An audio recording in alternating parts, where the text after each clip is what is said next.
Mohammed Hijab was on Fresh and Fit spreading blatant lies about Christianity. And the reason I care is because a lot of young men follow Fresh and Fit. I'm going to show you three of the most important clips here, which clearly expose Hijab blatantly lying about Christianity. This should tell you something about this man's character and how aligned with God he supposedly is if he's willing to do something like this. Here's the first clip of him claiming it's consensus among Christians that the Bible is a corrupted text. But let me ask you this. So, in that regard, if Jesus isn't God, as you say, what about the Bible? Should we follow the Bible as well as the Word of God, or no? You see, that's a great question, because here's what we believe. And it's not just we, the Muslims, believe it. Yes, we, the Muslims, believe it, but this is now consensus in Christian scholarship. The idea that the Bible itself now has become corrupted, which means that there have been things that have been put into it and things have been taken out of it, which is why you have contradictory versions of the Bible. You have the New International Version, the King James Version, the Revised Standard Version. All of them have contradictory information. They're not all the same because they depend on different manuscripts. And you can refer to the works of Bruce Mesker, who wrote a book on the corruption of the Bible. He was a Christian himself. So it's not actually controversial in the 21st century to state that the Bible, both the Old and New Testaments, have been corrupted thoroughly. They have been ravaged with corruption. They are depleted with, they have corruption in every chapter, in fact. And so we, as Muslims, the relationship we have with the Bible is, we would say, there's some truth in it, but some falsehood inside of it. And for us to discern what's the truth, we go to the Quran, because we believe it's the final revelation.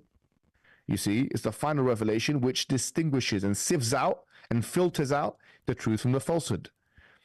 And so our relationship with the Bible is, we would say, as any historian would, frankly, that some parts of it are veracious and are acceptable, and other parts of it are interpolations, corruptions, and false, frankly. It is certainly Christian consensus that Jesus is God, but this is completely false. It is not Christian consensus that the Bible is corrupt. There are different versions of the Bible because there are different language translations from the original Greek text. An Old English version, like the King James, for example, does not read the same way as a modern English version, like the New American Bible. We don't use words like thee, thy, and thou anymore, so updating it to use words like you and me makes sense. Finally, the editing and removal process he is talking about here is a common Muslim critique because they claim that Muhammad was mentioned in certain books called the Apocrypha. These Apocrypha are not included because of historical and theological inaccuracies within them, or the source of the text was publishing opinions or commentary, not actual doctrine.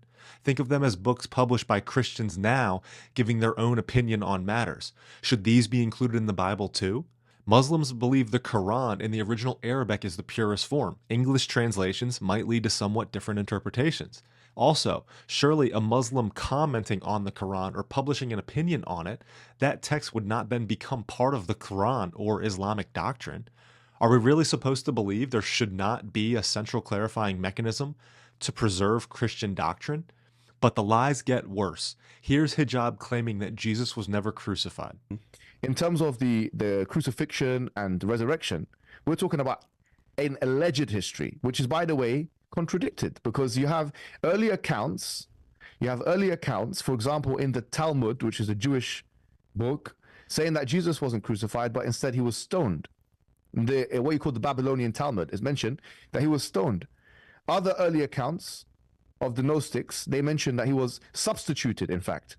So you have early accounts from different histories that say different things about what happened to him on the cross. This is anti-truth. The Jewish Talmud is actually historical proof of the existence of Christ and the crucifixion. This is what it actually says, verbatim. Jesus was hanged on Passover Eve.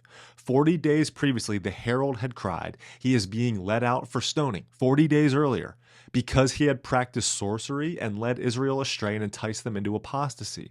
Whatsoever has anything to say in his defense, let him come out and declare it. As nothing was brought forward in his defense, he was hanged on Passover Eve.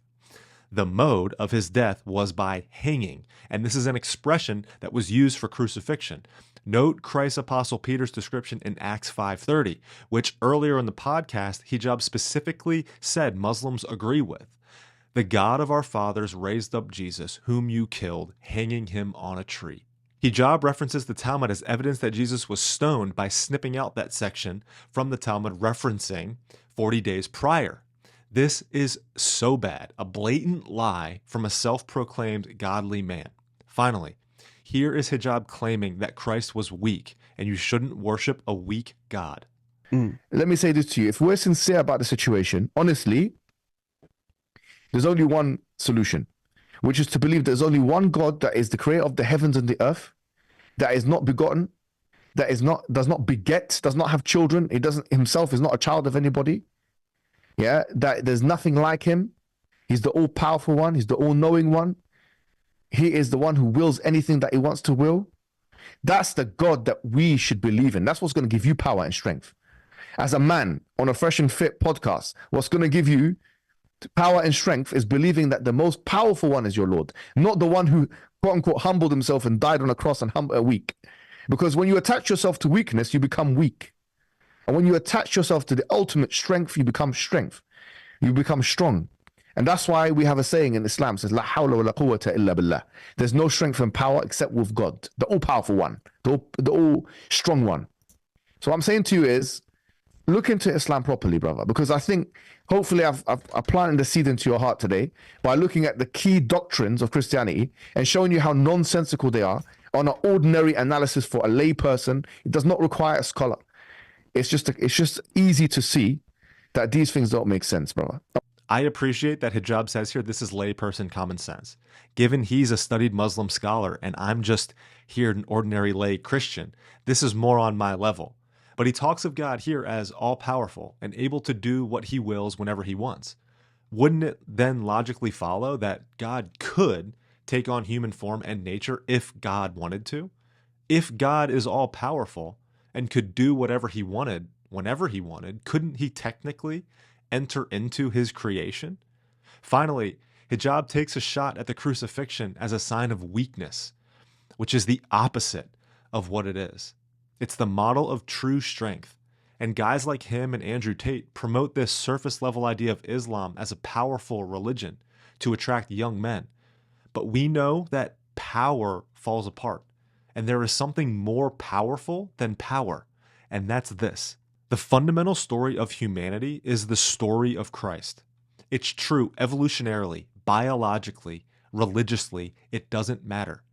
To take on the responsibility of your life, to face all of your fears, to stand up to and confront hardship, suffering, persecution, and even evil itself, to sacrifice your life for others, to descend into hell in order to be raised is the way to life. Death and resurrection is the fundamental truth of life. We see it in muscle growth, we see it in plants and pruning and nature, we see it in business, and we see it within ourselves as we develop in this world. Our Creator, who can do what He wants, took on human nature and form to show us this way. This is what it means to be Christian, and I don't know about you, but that's significantly more convincing than a lying Muslim YouTuber.